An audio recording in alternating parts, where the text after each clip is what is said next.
አብ ኢየሱስ ላይ የመጨከኑን መጠን ሲናገር አባቱ በደዌ ያደቀው ዘንድ ፈቀደ።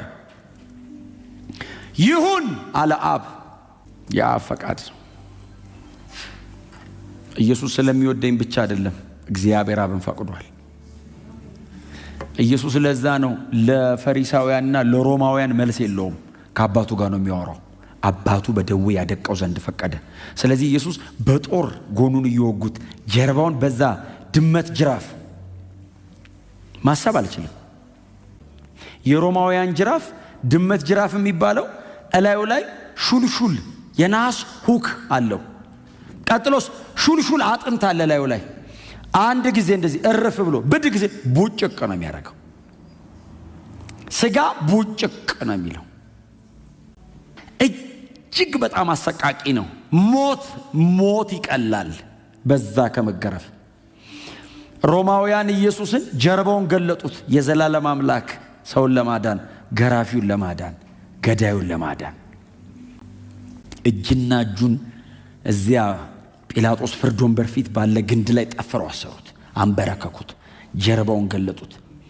ጨካኝ የሮማውያን ወታደሮች አሉ፣ ሰው መግደል የሚያዝናናቸው መጡ። ያንን ብረት ነው፣ ኦልሞስት ጅራፍ አይደለም፣ ድምፅ አለው። ሲመጣ ጀርባው ላይ አሳርፈው ብድግ ሲያደርጉት ግንጥል ይላል። ድጋሚ ለመግረፍ የመጀመሪያውን ያራግፋሉ ስጋው። ይሄ የተከፈለው ለኛ ነው። ይህንን ታላቅ ድነት ቸል አትበሉት ያለው ለዛ ነው። ታላቅ ነው፣ ቸል እንዳትሉት። ለምን? በዚህ መንገድ ነው ድነቱ የተፈጸመው። የድነታቸው ራስ ካፕቴን፣ የዚህ ድነት ራስ ነው ኢየሱስ። እሱ ነው በመከራ ነው ፍጹም ያደረገው ይላል። እግዚአብሔር ወደ ፉልፊልመንት ያመጣው በሰፈሪንግ ነው። አብ እንዴት እንደሚሰቃይ ያስቡት። ልጁ እንደዛ ሲሆን አንድያ ልጁን እኛ ልጆች እያለን እኮ አንድ ከልጆቻችን ማለት አንደኛው ልጅ ትንሽ ሲያመው ምንድነው የሚሰማን?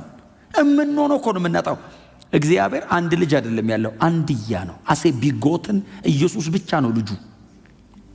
ልጁን መሬት ላይ ጀርባውን ቡጭቅ ይጮሃል፣ ያጣጥራል፣ ሳጋፍኖታል። 40 ገረፉት።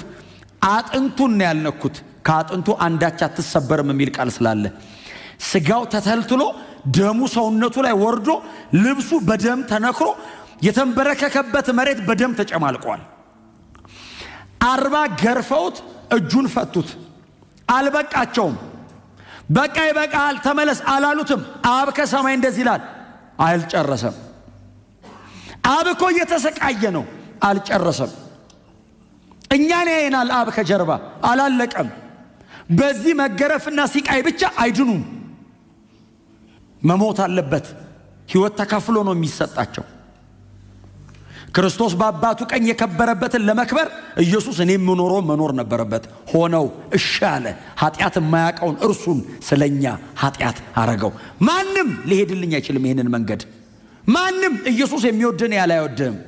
ማንም አይሞትልኝም ልሙትልህ ብሎ ቢፈቅድም አይችልም። እግዚአብሔር አይቀበለውም። ኢየሱስ ፈቃደኛ ነው። በእግዚአብሔር ፊት ክብር አለው። አብ እቀበለዋለሁ አለ። ዮሐንስ ሲነገር እንደዚህ ያለ ምዕራፍ 19 ላይ ይሄንን የተሰቃየውን ኢየሱስን ከባድ እንጨት አሸከሙት። ቁስሉ ላይ የተተለተለ ሰውነቱ ላይ ደሙ ወላዩ ላይ ያለ ሰውነቱ ስጋው ተቦጫጭቆ በጀርባው በኩል ሪብሱ እየታየ በስነ ስርዓት ያልተላገ ቅርጽ የሌለው። ምክንያቱም እያሰቃዩት ነው። መሞት ብትፈልግ ሞት እንዲርቅህ ነው የሚያረጉ። ያንን ከባድ እንጨት አሸከሙት ላዩ ላይ። በዛ ቁስል ላይ ሳይበላ ነው ያደረው። ሳይበላ ነው በቀን 3 ፍርድ ቤት ሲንከራተት የዋለው። ያንን ሁሉ ወደ 127 ኪሎ ሜትር በእግር ሄዷል ሳይበላ። በዚያ ሁሉ ሲቃይ መካከል የዓለምን ሁሉ ኃጢአት ተሸክሟል ላዩ ላይ። በዛ ላይ አባቱ ትቶታል። በዛ ላይ አንድ ተከታይ አጠገቡ የለም። ሁሉ ትተውት ሄደዋል። ያንን ደረቅ እንጨት ተሸክሞ ከጲላጦስ የፍርድ ወንበር እስከ መሰቂያ እስከ ራስ ቀል ሚሏት እስከ ጎልጎታ ድረስ 0.8 ኪሎ ሜትር ነች። ቪያ ዶሎሮሳ ይሏታል፣ ዌይ ኦፍ ሶሮ ትባላለች። ሰው እንኳን በዚህ አይነት ሁኔታ ያንን ከባድ እንጨት ተሸክሞ አይደለም ኖርማሊ በእግሩ መውጣት ይከብደዋል፣ ጠንከር ያለ ሰው ካልሆነ። ኢየሱስ ተሸከመ ውጣ ሲሉት አልቻለም። መጽሐፍ እንደዚህ ይላል፣ ከባዱን እንጨት ይዞት ወደቀ። ኢየሱስ ወደቀ። ሬዚስት ማድረግ አልቻለም። ኮላፕስ አረገ።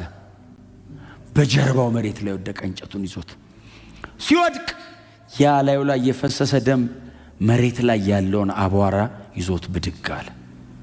ስለዚህ በአንድ በኩል ስታየው በደም ላዩ ላይ የረጋ፣ ቀጥሎ ደግሞ አቧራ የያዘ በደም የተለወሰ አቧራ ላዩ ላይ አለ። እንኳን ልታምንበት አታየው፣ እንኳን ልታምንበት። እግዚአብሔር ግን የዘላለም ሕይወት ያስቀመጠው እሱ ውስጥ ነው። አየ እግዚአብሔር የዘላለም ሕይወት ያስቀመጠው የተሰቃየው መሲህ ውስጥ ነው።